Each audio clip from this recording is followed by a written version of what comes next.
On parle beaucoup de violences physiques ou de violences sexuelles faites aux femmes, mais beaucoup moins de violences psychologiques. Il y a un phénomène dévastateur et qui isole les femmes dont j'aimerais vous parler aujourd'hui. Il s'agit des manipulateurs de personnalité narcissiques. Parce que les choses se font de manière très progressive et subtile, les victimes ne réalisent pas toujours ce qui est en train de s'opérer. Leur désir de vivre le grand amour les pousse souvent à fermer les yeux sur des choses qu'une personne externe au couple trouverait aussi anormales qu'inacceptables. S'ensuit une certaine honte de parler de la situation à son entourage et une peur de faire face à cette réalité si décevante, surtout pour des personnes habituées à avoir des relations amoureuses saines et équilibrées. Dans le cas de la femme d'affaires forte et accomplie, la générosité et le désir d'aider son entourage sont naturels, mais elle ne réalisera pas tout de suite qu'il n'y a aucune réciprocité dans cette relation et que le manipulateur ne fait que prendre sans jamais rien donner. Elle se sent coupable de tout et de rien, mais surtout de crimes dont elle n'est même pas l'instigatrice. Et c'est là toute l'adresse du manipulateur pervers narcissique. Il est un maître pour déstabiliser sa victime et l'empêcher de s'échapper en alternant entre douceur et agressivité, entre positif et négatif. Au fur et à mesure que la relation avance, le conte de fées tourne au cauchemar et le pervers narcissique révèle les aspects négatifs de sa personnalité. Le masque tombe, il devient jaloux, possessif, distant, agressif et plus exigeant. Il vampirise sa partenaire et la vide de toute son énergie. La femme forte, habituée à surmonter tous les défis, s'épuisera à le satisfaire sans succès. Quoi qu'elle fasse, jamais elle n'y arrivera. Certaines femmes sombrent dans la dépression et se le font reprocher. S'ensuit une spirale infernale qui, dans des cas extrêmes, peut même être fatale. Si j'ai choisi d'aborder ce sujet aujourd'hui, c'est parce que les femmes d'affaires ou les entrepreneurs à succès sont trop souvent des cibles de choix pour ces hommes. J'ai l'immense plaisir de recevoir la sommité mondiale de ce sujet, Isabelle Nazaraga, auteure à succès de plusieurs livres sur ce thème, dont Les manipulateurs sont parmi nous, qui est devenue une véritable Bible, et bien entendu, Les manipulateurs et l'amour.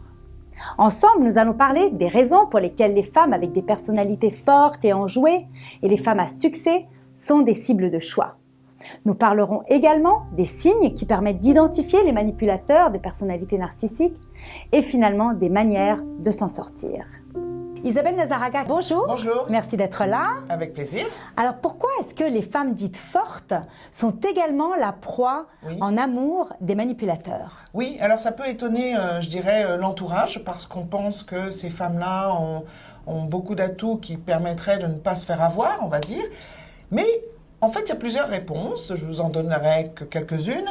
Ce sont des hommes spécifiquement qui vont triompher dans leur processus de séduction, dans leur destruction progressive malheureusement, de plus forte, justement. Plus ils sont pervers, plus ils vont être enorgueillis inconsciemment ou secrètement d'avoir écrasé quelqu'un de plus fort.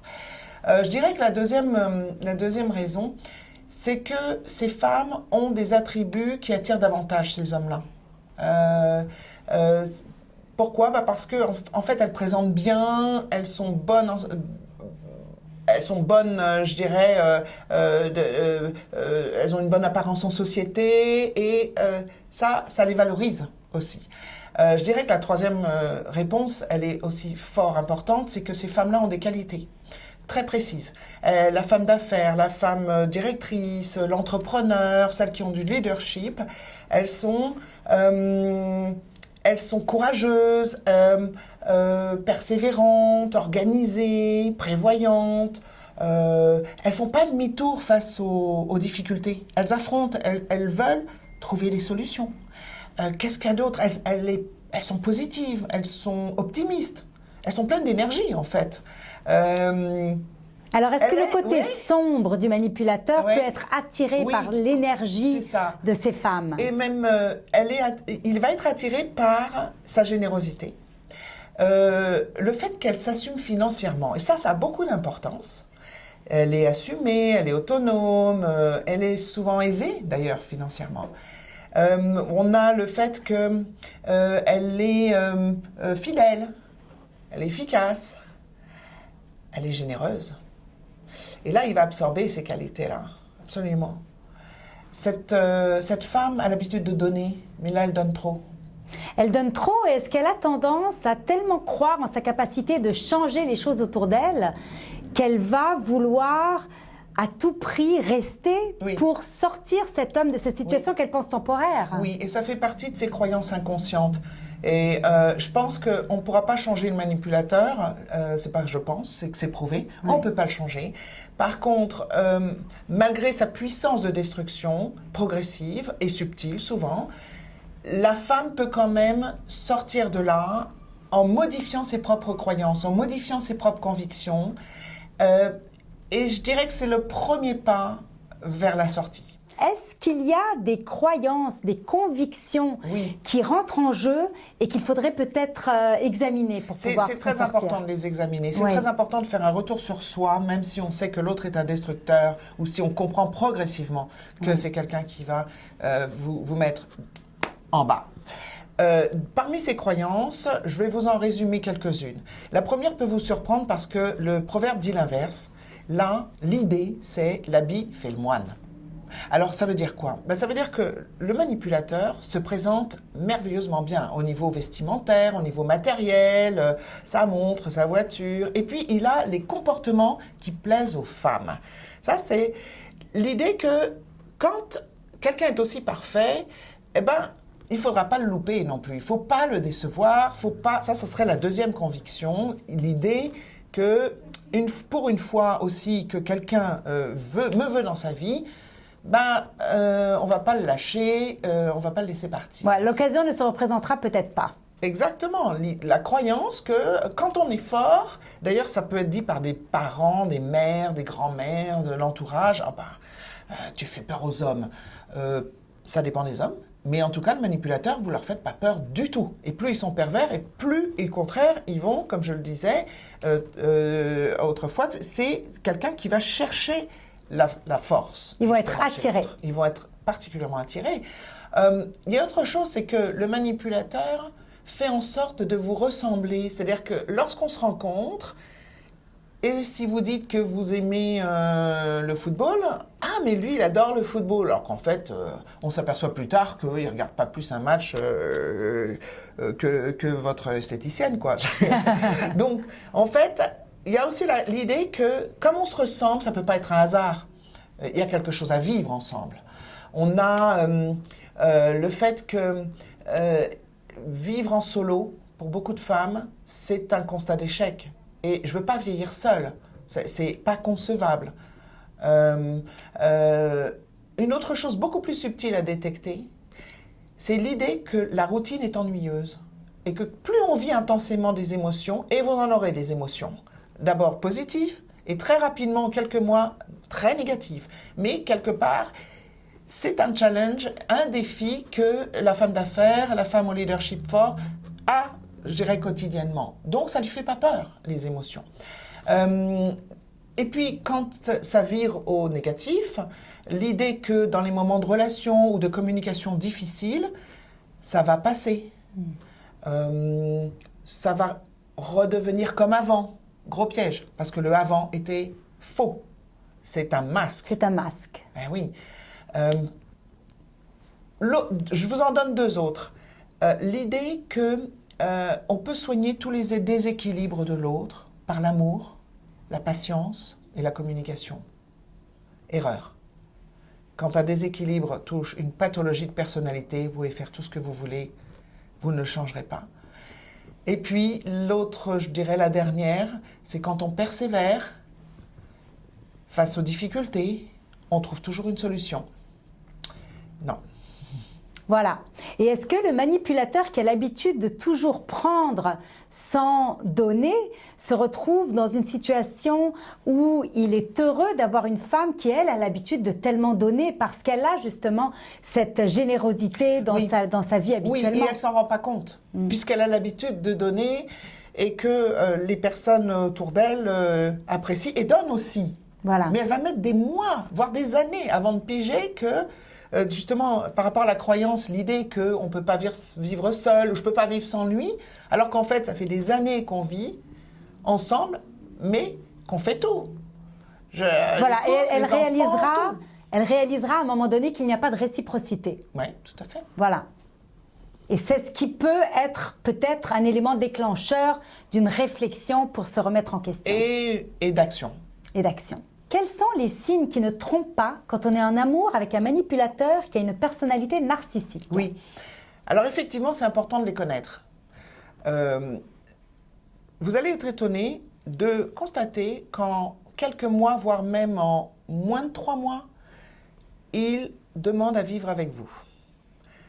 L'autre aspect, toujours dans la rapidité, il peut en moins de 8 mois vous demander en mariage ou vous parler d'enfant. Et ce qui est assez ahurissant, c'est qu'il peut vous parler d'en faire un enfant avec vous alors que vous avez dépassé l'âge biologique pour ça.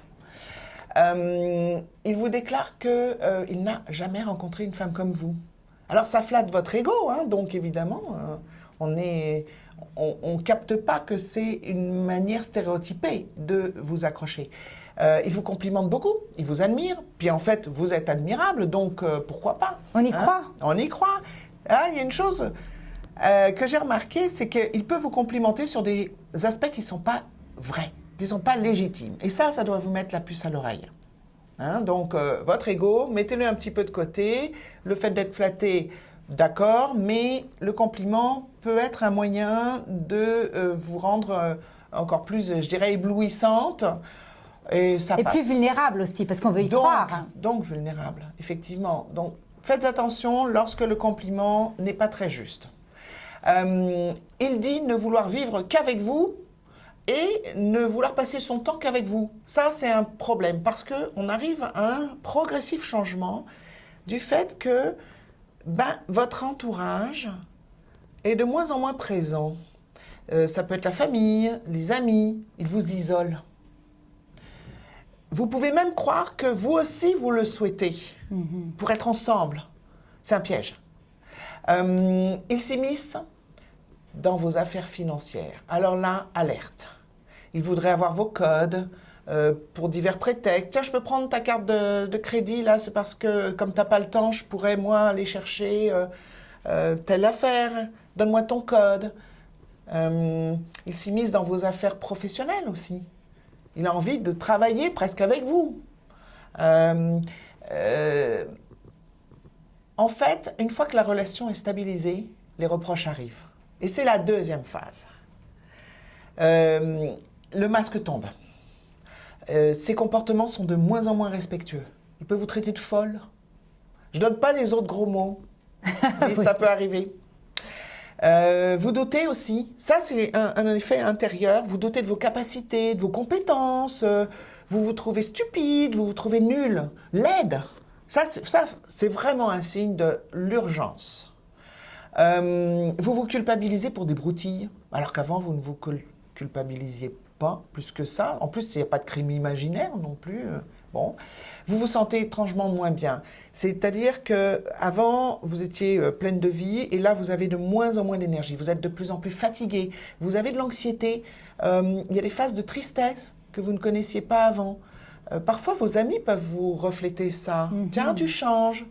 T'étais pas comme ça avant. Je te reconnais plus. Ça, c'est des phrases qui lui mettent la puce à l'oreille. Donc, il va nous drainer. C'est un vampire affectif. Un aspect très typique. Il croit mieux savoir que tout le monde et que vous. Même dans votre propre métier, dans votre propre expertise, il sait mieux. Il vous décrédibilise d'une certaine façon. Il manque de clarté, il manque de précision. Quand on discute, il devient incohérent. Incohérent, mais tout est flou.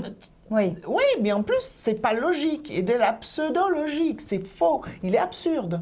Il peut dire une chose et son contraire, finalement. Alors ça, il le fait régulièrement, même quelquefois en quelques minutes. Et puis il va vous dire, mais j'ai jamais dit ça. Oui, on se demande si on devient folle, quoi. Ouais, j'ai mal entendu.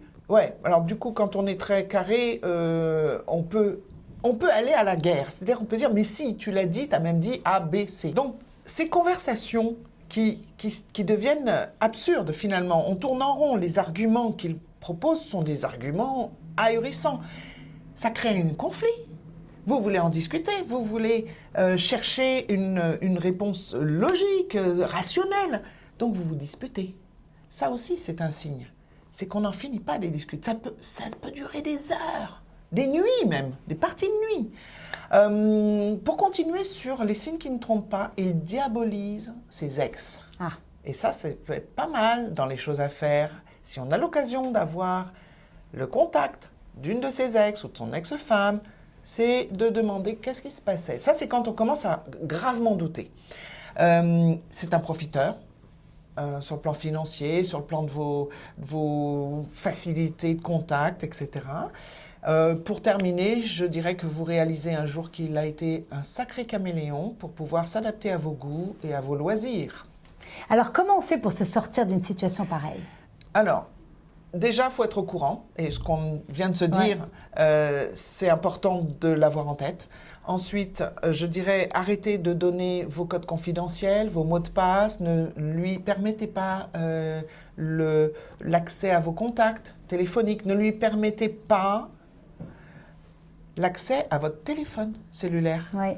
Faire très attention. Ou de vous isoler de votre entourage, parce qu'ils sont quand même de bons conseils souvent. Oui, mais alors comme je le disais, quelquefois on s'isole de notre entourage parce qu'on croit que chaque minute prise ensemble, ça va être des minutes de volupté. Et donc on peut penser que nous aussi, on n'a pas envie de voir notre mère le dimanche midi. Donc ce sont souvent les autres qui nous font remarquer qu'ils nous voient moins et que c'est dommage. Et qu'on a peut-être changé depuis que Jacques est dans notre vie. Oui. Dévoilez à vos proches, prenez l'habitude de dévoiler à vos proches le cours de votre relation amoureuse. Parce que vos proches peuvent à ce moment-là vous dire il y a quelque chose qui n'est pas normal. Mais est-ce qu'il peut y avoir un phénomène de honte? On peut être gêné de parler de ça. Oui, mais on peut être gêné quand on s'est rendu compte que là, on était dans la mouise, dans la belle boue. Et à ce moment-là, on pourrait se dire mais ils vont pas me croire, ou une personne comme moi, qui réussit tant par ailleurs, comment peut-elle échouer? Oui, je vais avoir de la honte. Mais il faudrait, pour sortir de la honte, comment on fait? On parle. Voilà. Allez, le cœur est bas, je vais vous dire quelque chose. J'ai remarqué que... Et blablabla. En ultime réponse, je vous dirais, sortez de cette relation le plus rapidement possible. Ça peut être en heures, même sans donner d'explication. Oui, c'est une question de survie. C'est une question de survie. Isabelle Nazaraga, merci beaucoup. Merci à vous.